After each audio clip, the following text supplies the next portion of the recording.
Hey everyone, my name is Kevin, and welcome to the first episode in my MetaZoo Cryptid Nation set review series. That is a pretty long name for a series, I'm not gonna lie. But yeah, like the title says, this is going to be a set review series of Cryptid Nation, the first set of MetaZoo. And I think most people can agree that the first set is arguably the most important set for a card game. It steers the directions of the game's design, what kind of ore types will be prevalent, what will not, what kind of cards will influence the meta in the future, and potentially what cards will be banned. So that is very interesting as a whole. But I wanted to make a set review series because in order to teach the game at a intermediate level, an advanced level, we need to have an understanding of the set's card pool and an understanding of the general trends we see in cards. How much damage is average among beasties? What's the average life point total? How many artifacts do we have in a game? And is this artifact better than the other artifacts? So that's the point of this series. I want to give a baseline of comparison so you can begin to hypothesize what cards will be good and what cards will be bad. So with that, a few lovely notes. Please use the timestamps in the description or YouTube chapters. I generally make long videos, about half an hour to an hour in length. And please feel free to take a break. I have my water cup right here, or water glass, if you will, because it does, talking for a long time in these videos does wear and tear on your voice. So please take a break, drink some water if you need to, right? These are kind of long lecture video series, kind of what going for is college kind of vibe, where you just listen at your pace and hopefully not fall asleep. And if you like my content, please consider subscribing, liking, disliking, all that good stuff. I read every single comment. I take it all to heart, right? I appreciate them. So leave any comment, whether it's a question or feedback or just a remark or statement that you see in this video or any other general kind of trends. And lastly, please join the MetaZoo Discord. There will be a link in the description below. I'm always on there. I talk every single day, and you can always direct message me about anything. Speaking of direct messaging, a little announcement here. I will personally tutor you on MetaZoo if you so please. So if you have any questions on the game, or you want to learn the game, get better, or maybe you're studying to be a metazoologist, right? You want to be a tournament organizer or a judge, I will help you with that. I'm not an expert in the game, but I know enough to get by and teach you, right?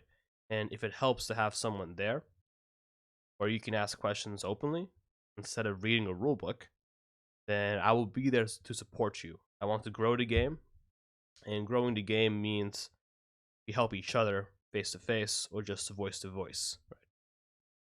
So just join the MetaZoo Discord and direct message me about anything. I will answer it to the best of my ability. And if I can't answer it, I'll say I don't know, and I'll ask somebody else. So that's kind of the goal.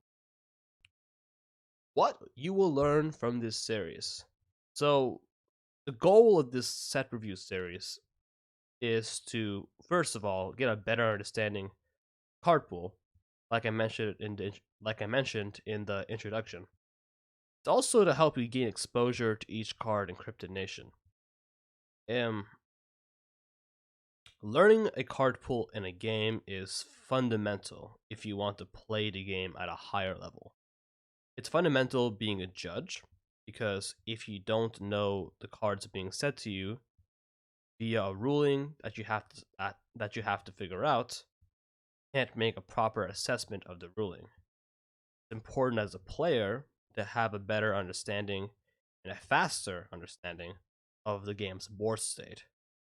And it's important as a spectator because you can't fully appreciate a game of MetaZoo, or any card game for the matter, if you don't have a relative understanding of the cards. If you can't look at a card and say you know what the card is by just looking at the picture, it may be hard for you to play in tournaments, especially with time constraints. The game is being timed.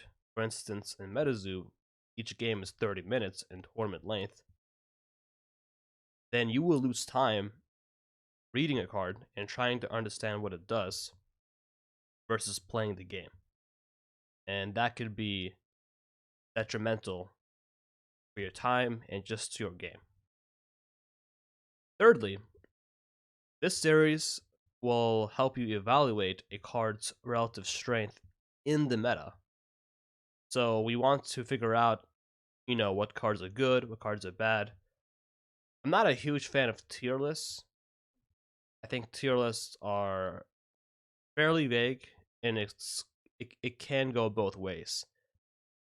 I'm more of a fan of saying if I like a card, if I don't like a card, because at the least you will know if it's, good or bad, relatively speaking. But in this video, we will focus on a couple of things. I'm going to be talking about the core themes of Cryptid Nation with some graphs and a table. And I want to give a foundation of these themes. So again, what is the average life point total for Beasties? What is the average attack damage for Beasties? How many artifacts are in the game? These are trends that are important to know when understanding the game's balance and how and why the developers designed the game as it is. And I note at the bottom, this is not a how to play MetaZoo video. That's not the goal.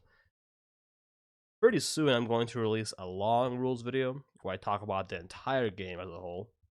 And I'm thinking in about 2 weeks or less, I'm going to release a much more streamlined approach at how to play the game. But don't know, it's much harder making a streamlined approach to make a game than it is to just talk about the entire rules. Because the entire rules is laid out, while streamlining the game is not as laid out. There's that. But that's the goal of this series. And again, if you're with me so far, you can skip ahead. I'm perfectly fine with you skipping ahead anything. I encourage it, actually. Now, a warning, there will be graphs incoming. So if you're scared of graphs, don't panic. Me personally, I'm scared of graphs when I see them here and there. There's a lot of data sometimes, and you're thinking, what am I reading, right? There's beautiful graphs, there's ugly graphs. These graphs I'm going to show you are hopefully beautiful. Pretty simple to read, in my opinion, but if you hate mathematics, I was terrible at calculus in high school, and didn't do so well in some tests overall. Had to work at it a bit.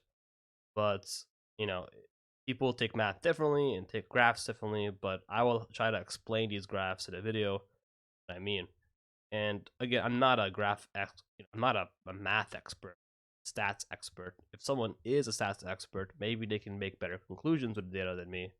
But I'm trying to give you a general approach to some of the game's themes. Some notes on the data you will see. All the data here is compiled by me. I basically went through every single card in the game for Cryptid Nation, and I put in all the info onto a spreadsheet. The aura costs, their names, aura types, damage with Terra bonuses. All of that data is inputted into a CVS file, which I compiled. It took me about 3-4 hours, maybe 5 hours to compile that data. And if you just compiled a bunch of data on a card game, you can get pretty lazy on verifying it. I will say I think the majority of the data is correct. And I think that, I would say like 95, 98% of the data is correct. but there could have been errors in my data taking. I tried to double check it when I was doing it, but there could be errors. I'm not gonna say just none. So if anyone wants to verify my data in this video, just look at my Google spreadsheet and just glance at some of the cards and see, or ideally all the cards, and see if the stats and values make sense for what they are. And I mentioned that the spreadsheet data is public. I highly encourage you to look at this spreadsheet for all the stats in the game regarding the cards. I put a lot of time and work into it, and I feel like it's being underused. At least right now. It makes sense because the game hasn't released yet, but when people start deck building, that data may be very important for you. So you will understand, okay, maybe this card isn't as good relative to the others in terms of damage. Maybe this card is not very good because it has one of the lowest attacks in the game. Or maybe it is good. Who knows? Either way, the data is there. And I encourage people to use it at their whim, right? Download it, spread it, all that. Now you may be wondering, where did the card data come from? Well, actually, the whole set of Cryptid Nation has been publicly revealed since November. So all the cards that I will talk about in this video, none of it has been leaked. It's all been public for a long time now. And if you want to learn the cards on your own, you can just, glance at it a couple times a day and, learn the cards that way. And again, all the data links can be found in the description of this video. I don't try to hide anything in this channel, right? I mentioned in my introduction, I want to keep it real, genuine, right? And be upfront with where I get my information. That's important. So in terms of video content, we have about 7 things I want to go over regarding the set's main themes. You can see it in a PowerPoint here. I'm not going to talk about them right now because, because I'm talking about it right now. So let's go. Okay, so the first thing we're going to talk about regarding Cryptid Nation is the rarity ratios. This is particularly important if you're a collector. In Cryptid Nation, there are 61 common cards, 40 uncommon cards, and 39 rares out of 159 cards in the set. And may be wondering, well, that, if you add up those numbers, that's not 159, right? Right, because rarity is not counted for in aura pages in Terra. In actuality, every booster pack will have an aura page and a Terra page, more or less. So, we don't have to worry about Aura and Terra being rare because they will be in every booster pack. However, getting a particular Aura may be a bit challenging. Fortunately, there will be a secondary market, so you should be able to find the cards you need when people sell them. At least if the supply is there. I also have a little quote by CT over here, who is pretty active in a Discord, good guy, MetaZoologist as well. And he mentioned that this is about what we would expect for the rarity breakdown for a booster pack. And the important note here is that there will always be one rare in a booster pack. Why is this important? If you get one rare in a booster pack, and there are 36 packs in a booster box, that means if you open up a booster box, you will have the majority of rares in the game. Hypothetically speaking, assuming you get little duplicates. That is amazing when you think about it. MetaZoo has a high value for the player if you were to buy. But such a little buy-in as a consumer with a single booster box, you can get almost every card in the game. That is absolutely amazing when you think about it. Now, I say such little buy-in, relatively speaking, a booster box on average is about $100. For MetaZoo, $80 if you pre-order somewhere else, maybe $90 if you pre-order on the website. And that is not a cheap amount of money. But card games as a whole have booster boxes as a standard if you want to collect cards. Or if you want to play the game with a good card pool. but booster boxes as a whole are the standard for card games in terms of collecting and playing. So if you do want to get into a card game like MetaZoo, I recommend buying a booster box if you have the money. Alternatively, you could buy a booster box and split it with someone else. So you can split the cost with a friend and go 18 packs, or just, split it however else you want to split it. But booster boxes give high value in MetaZoo, just looking at the rarity ratios. That said, every card in MetaZoo has a varying spellbook limit. Some cards will be limited up to 10 per deck, and some cards will only have 1 copy maximum per deck. It really varies. But something we will notice is that many of the rares only have 1 max per deck. This is huge, because if you have 1 copy of that rare, that's all you need. You don't have to hunt for 3 copies of a rare to make it viable, you just needed a single copy. So again, just high value for a consumer if you were to buy a booster. That's important to know. But overall, the point of this is that booster boxes give high value in MetaZoo. So buy 1, buy 2 ideally, or 3, and you should be fine. You don't have to buy 4 or 5 or even an entire booster box. You don't have to buy a whole booster box load. You don't have to buy 6 booster boxes. Buying just a couple will be enough for you to really get going and have a solid collection for a set. So that's good. Alright, so now to our first visual in this video. So here we have every single card in Cryptid Nation, ignoring Aura pages and Terra pages. And we can see that in this pie chart, there's a relatively even distribution of cards by aura type. There are the same amount of cards in Spirit as they are in Water, for instance. It's not completely equal. Forest, Dark, and Neutral do have more cards than the other aura types, with Neutral having 12 cards in the set, and Dark and Forest having 14 cards in the set. But it's not a massive difference by any means. Something this chart doesn't show is the fact that tribal decks have cards that are unique to them. So there are 5 tribal decks. There's Flame, Frost, Forest, Lightning, and Dark. And those decks will have cards that you can't find in a booster pack of Cryptid Nation. That's really important to know, because this pie chart will eventually be inflated when those unique cards are added in. So technically, the Flame Aura type will have more cards, hypothetically speaking, than a Spirit or Water, because there is the Flame travel deck to boost its card numbers. And Forest and Dark will also be increased because they have their own travel decks too. So that makes sense.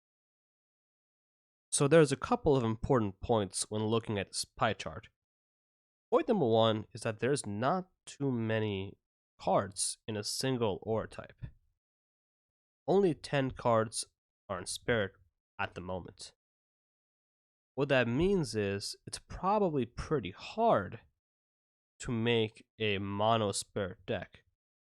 Could do it, but it may be difficult. With that being said, it's probably going to be more common than not to see a dual aura type deck. Since the card pool is so limited for each aura type at the moment, and that there is support for having inflated aura type using the aura artifacts that we will see, dual aura type spellbooks will probably be the norm as a whole, versus having a mono spellbooks be the norm. The exceptions there are spellbooks like Frost and Dark that have travel books already made. So we will probably see a mono Dark deck. The real kicker in determining if you can make a mono deck at the moment is how much damage output can you really get out. So for instance, Water right now does have a decent amount of damage that it can dish out. And because of that, it's more likely than not we will probably see a mono Water deck at some point, because water just has support there and damage. Whereas we're not going to see a mono light deck be prevalent, because light as a whole doesn't deal that much damage. That doesn't mean light is a bad aura type, it just means light does different things. Light supports decks with healing support, some utility, and being good against dark, which dark is going to be a very strong aura type in general, and light is there to balance it out. That's the overall trends I wanted to get at with this pie chart, keeping in mind that there is a low amount of cards at the moment for each aura type, but the distributions are relatively even, so it makes deck building easy to build dual aura type decks. That's good. Second visual here is the Cryptid Nation card type. So as we can see, the first thing to notice is that there's a large number of Beasties and spells relative to the other cards in the game. That makes sense, because the majority of effects and unique cards are always going to be Beasties, so a creature, and spells, which we need to do beneficial one-time effects. There are 4 potions available, and you may be wondering why potions aren't more common. That's because potions are different from spells, in that potions always have a 0 aura cost. We don't need that many potions at the moment, because potions in general only want to give one-time effects.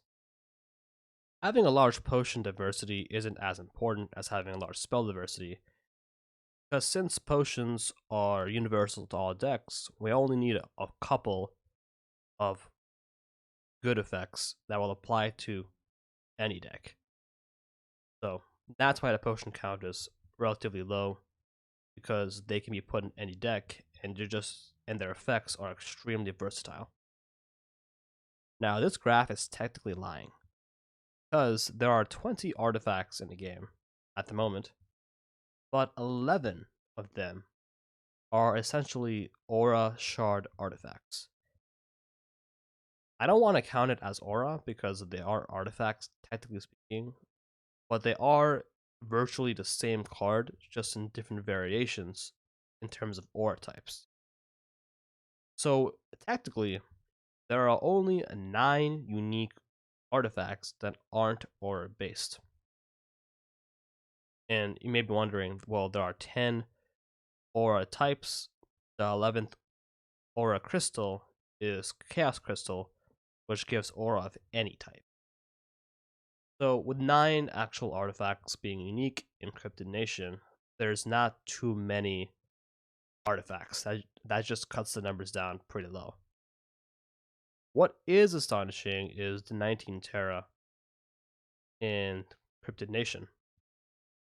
And with 62 Beasties, there are 19 Terra available to augment their effects. That is very interesting. You would think MetaZoo would only have 10 Terra, maybe 5 Terra. No, they put 19 Terra in the game. And we're going to talk more about Terra as a whole in this series, in this video, in just later videos, and talking a lot about why it's important to think about. Because Terra is one of the most interesting trade-offs MetaZoo has in terms of deck building. There are 10 aura pages, and that makes sense because there are 10 aura types. Not too much to be said right there, but that's the thing. Alright, visual number 3 is cards by aura cost. So the big trend in this graph is the majority of cards in the game do cost 1 to 3 aura. That is huge, because if you are on curve at turn 3, meaning you have 3 aura pages down by turn 3, you can play the majority of cards in your deck. That means you don't need that much Terra in MetaZoo, at least hypothetically speaking. In terms of the 0 aura cost cards, there are 15 of them, with 11 of these cards being the aura crystals I mentioned before, and 4 of these cards being potions. In terms of the 4 to 7 aura cost cards, there are only 20 cards that are in that range, with the majority of them being 4 and 5 aura cost. These 4 to 7 aura cost cards, we can expect them to mostly be bombs and MetaZoo, threats that we have to worry about when building a deck and playing against our opponents. Many of the most powerful cards in the game are in this 4 to 7 range of aura cost. Snallygaster, Mothman, Bigfoot, Chessie. So these powerful cards that deal heavy damage are going to be in that range. However, something I had noted before is that most of the rares are singleton, meaning it can be hard to get out your bomb in a game because it's unlikely you're going to get that one copy of a card in a 40 card deck over the course of a game. At least you're unlikely to get that card when you need it. So in MetaZoo, we're more likely than not going to rely on these 1 to 3 aura cost cards to give us the consistency our deck may need. Now, in terms of the 4 to 7 aura cost cards, the top card is a Snallygaster, which is a Beastie, and if I recall correctly, the 6 aura cost cards are Beasties as well. We're probably not going to see cards that are non-Beastie be in that 6 to 7 aura cost range. Even then, that would be very exceptional to be in that range. So, let's keep that in mind. Alright, this is probably the most important visual I've made for MetaZoo as a whole. And what this is it calculates, or rather it illustrates, the average life point totals, attack damage totals, and attack damage totals with Terra for all Cryptid Nation Beasties. To calculate attack damage with Terra, I added the attack damage of a Beastie's attack, plus the bonus modifiers of all their Terra. So for instance, say the card Sewer Alligator. Since Sewer Alligator has 2 Terra bonuses, I made attack damage with Terra the total it would be if you added both those bonuses plus its attack damage. So just keep that in mind. Attack damage with Terra is not adding, on average, both Terra bonuses if you just have one or the other. It's adding all Terra bonuses a card has.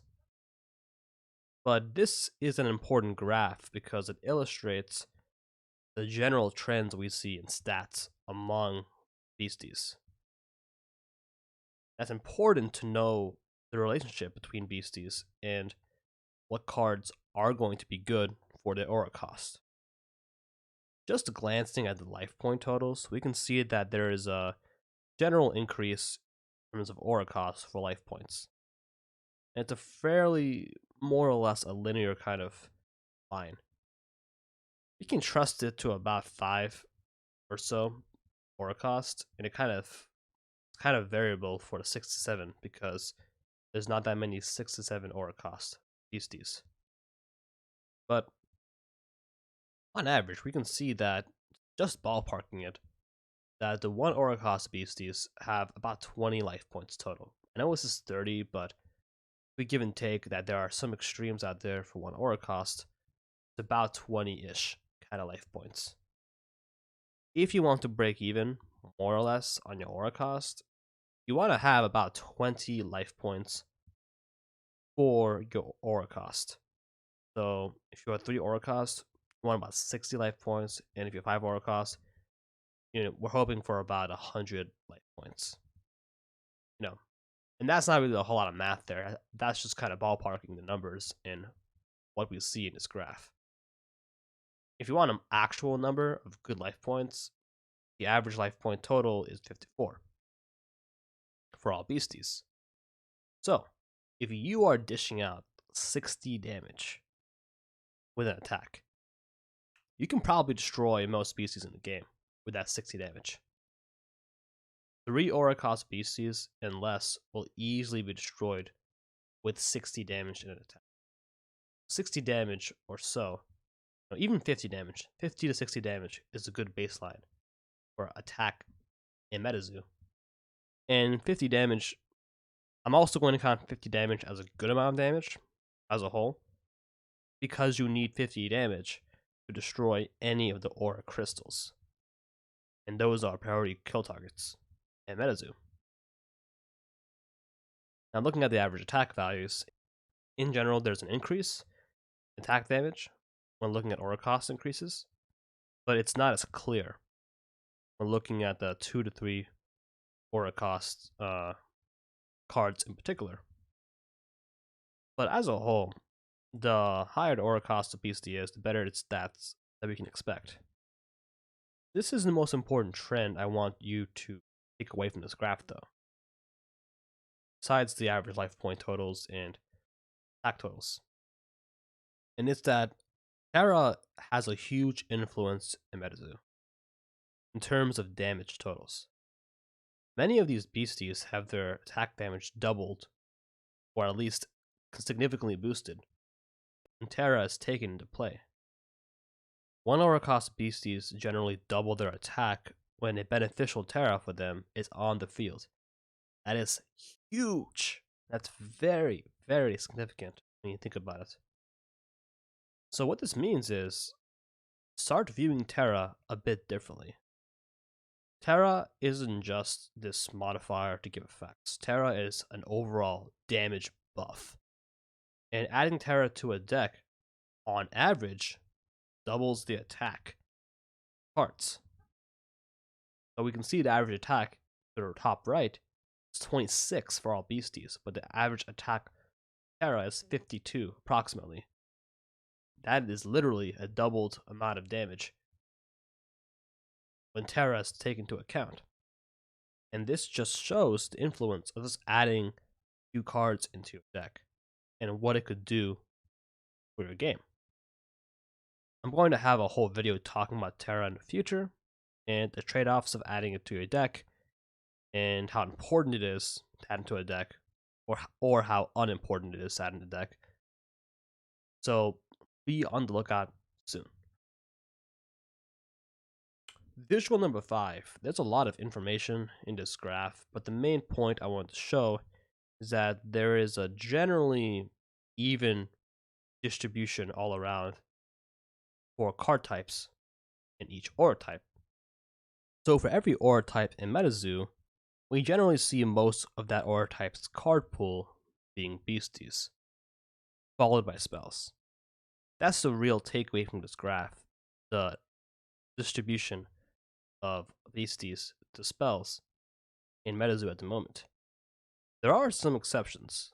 Light is a very peculiar aura type because it has a majority of artifacts and spells relative to beasties. That is very exceptional when you think about it. This is why I said light is probably not going to carry a deck, because there isn't the beasties there to deal damage over time. Quick little note is that the lightning part of this graph is incorrect. I swapped the potions to spells and lightning, if I recall. So just keep that in mind. There's not a ton of potions in lightning. There's only 4. There's only 1 lightning potion in lightning. So just keep that in mind. Neutral is an interesting aura type as well because there is a lot of neutral spells.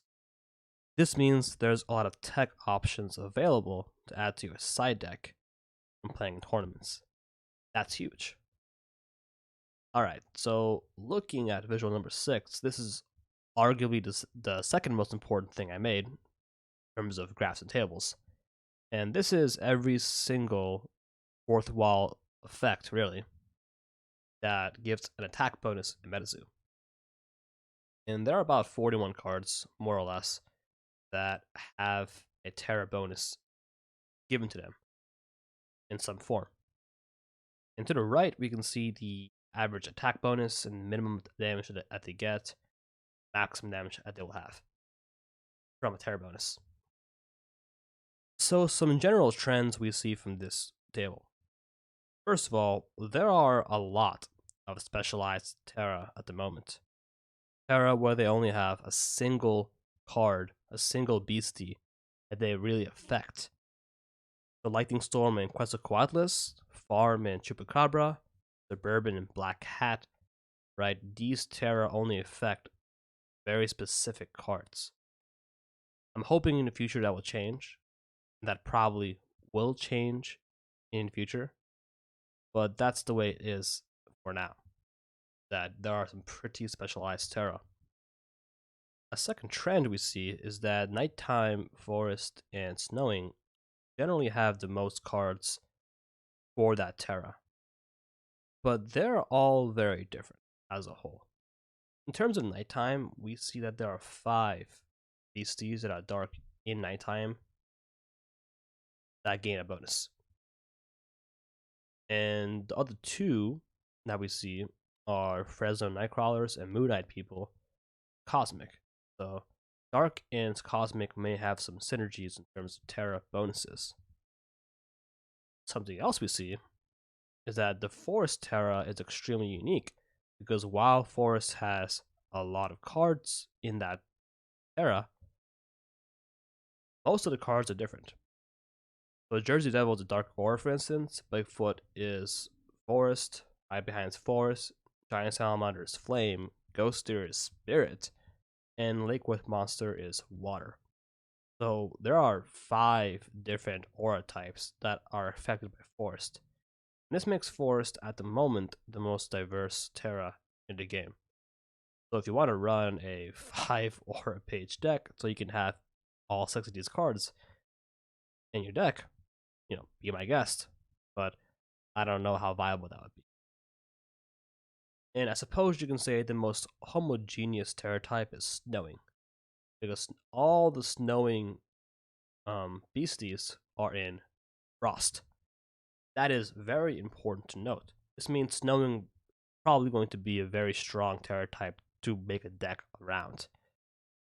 And we haven't seen the Frost travel deck yet, but there could be more cards in Snowing that are available to really push this Snowing theme. That's really good. Probably the most unique Terra to look at is Winter, because Winter doesn't actually give any attack bonuses. Instead, Winter acts as a summoning condition.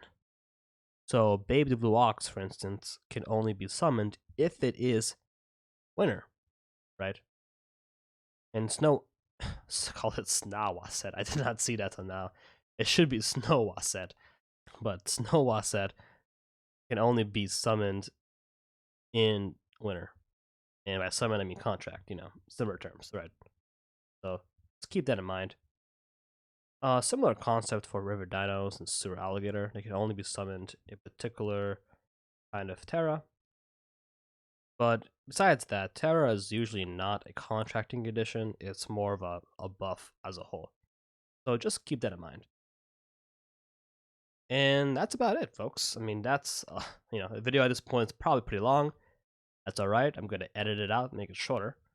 But here I have the main takeaway. First thing to note is that there is a relatively balanced distribution of cards by aura type. So that means that, there's approximately equal number of water cards as there is the spirit cards.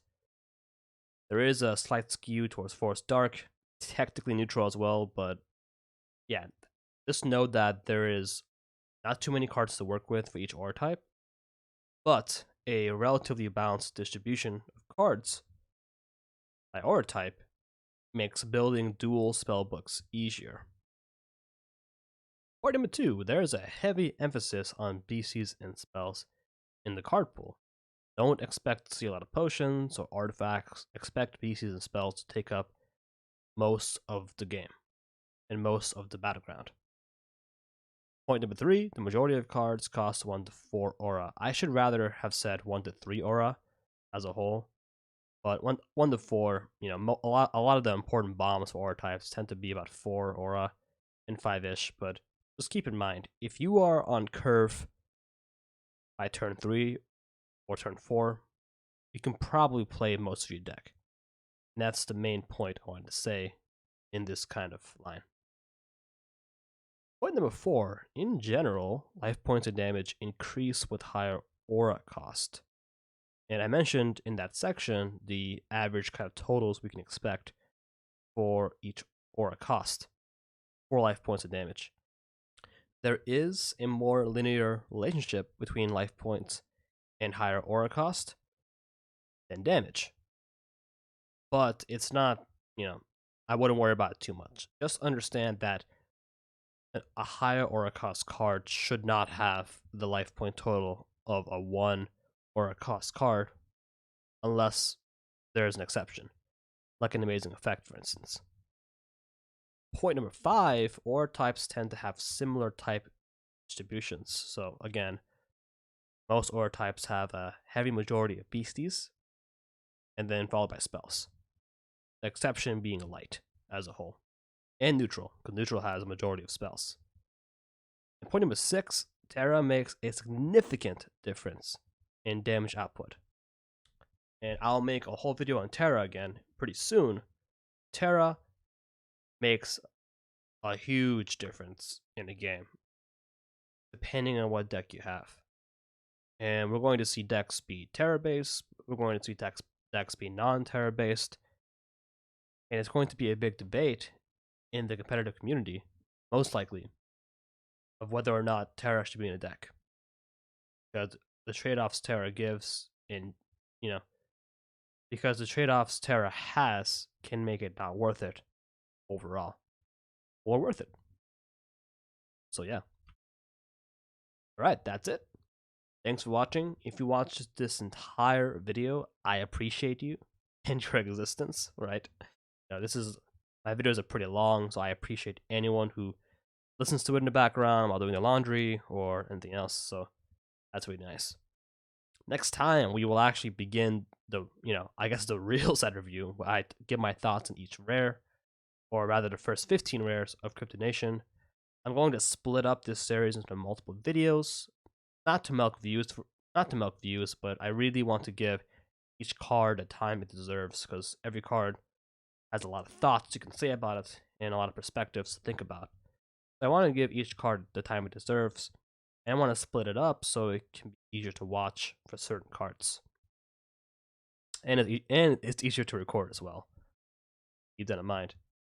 Again, if you like my content, I make videos every week. Like, subscribe, dislike it, all that. And please leave suggestions in the comments or ask questions. I read all of them.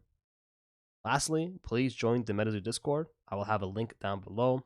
I'm always active down there. You can feel free to direct message me anything. And, I will answer any questions that you have regarding MetaZoo or anything else.